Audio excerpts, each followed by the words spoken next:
Good day everyone, thank you for joining us. Today's subject is quite controversial. It is the topic of overreaching or over-aspiring. In the 21st century, we are taught as children that we must reach for the stars. But what if you lived in a century where reaching for the stars was forbidden, and many of those who aspired too much would gain all that there is at any cost? The Renaissance period was a time which saw many revolutions in social upheaval and intellectual pursuits.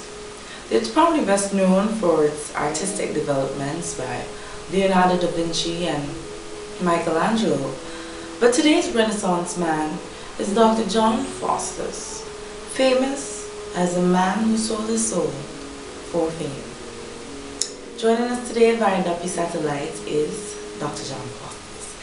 Thank you for joining us today, Dr. Faustus. Now, many people might not know your story. You sold your soul for fame, is that right?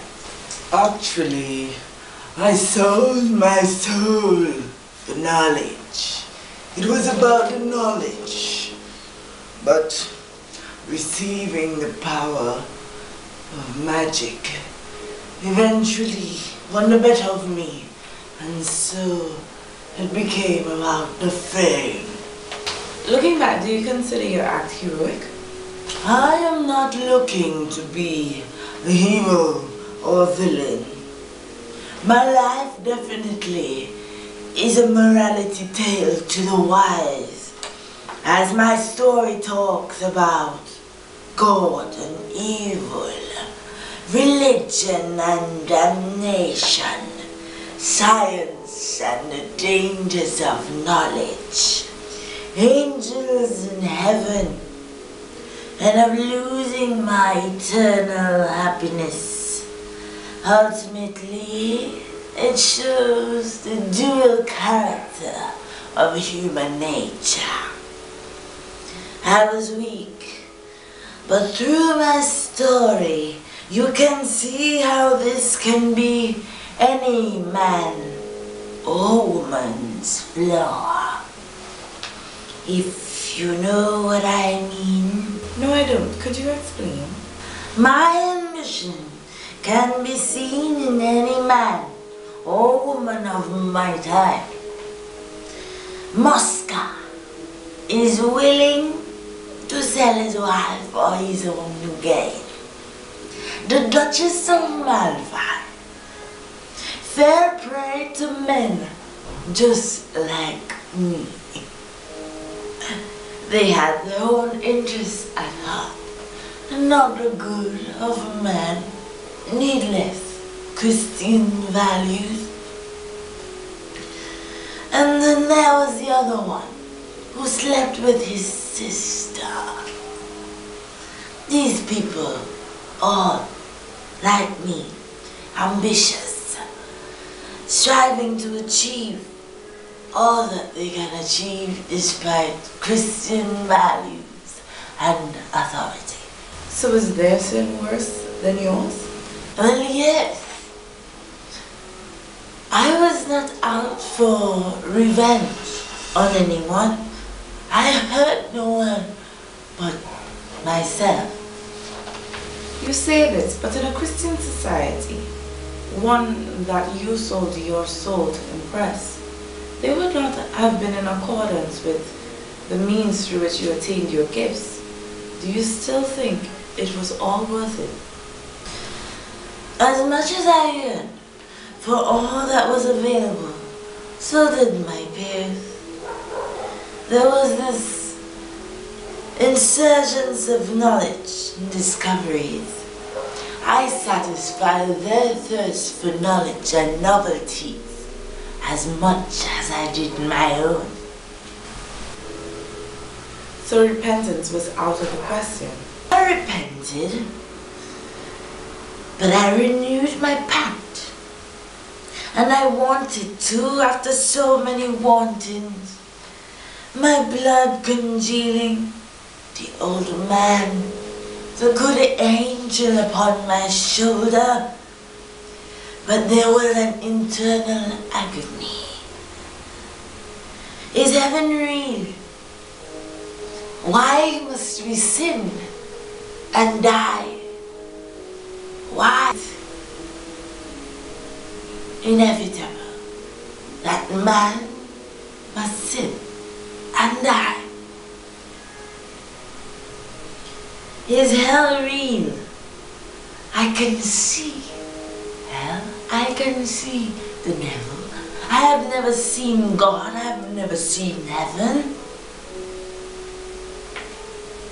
But this was a time of repudiation, of self-restraint and limitations.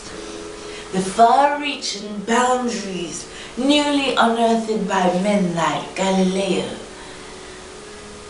It's still a greed in man, a greed in me, vanity and evil. So I spent 24 years in a world where any sin could be forgiven. And my last few minutes of life, I realized that I was in another world. A world of no repentance, a world of damnation. Only then did I realize my mistake. Only when the gift of repentance and forgiveness was taken away did I understand the value and know the severity of my sin. In your agreement with the devil, you noted that you would like 24 years. Could you explain the significance of 24 years? I was 46. I made a decision, 24 years. It would have given me 70, the perfect number of man's years on earth. It was very hard to live to that age back then. There were so many diseases, so many ills, so many terrible things which could have happened, like the Black Plague. And so I lived to the perfect score of man, 70 years. Very well. So, Mephistopheles, quite a scary figure. Do you two still interact? No. After my damnation, I began contemplating, and then I realized I learned nothing from him. He was a trickster and a bully. He's now buddies with Volpone. They seem like quite the pair. They go around deceiving and pranking people. It's quite annoying.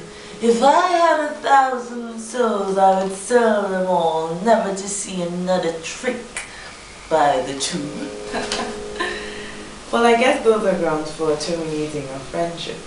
Allow me to get even more personal. Queen Helen of Troy.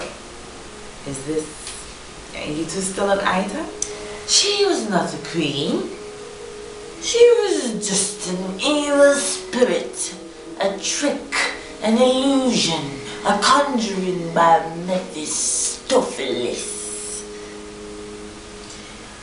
He was ugly spirit.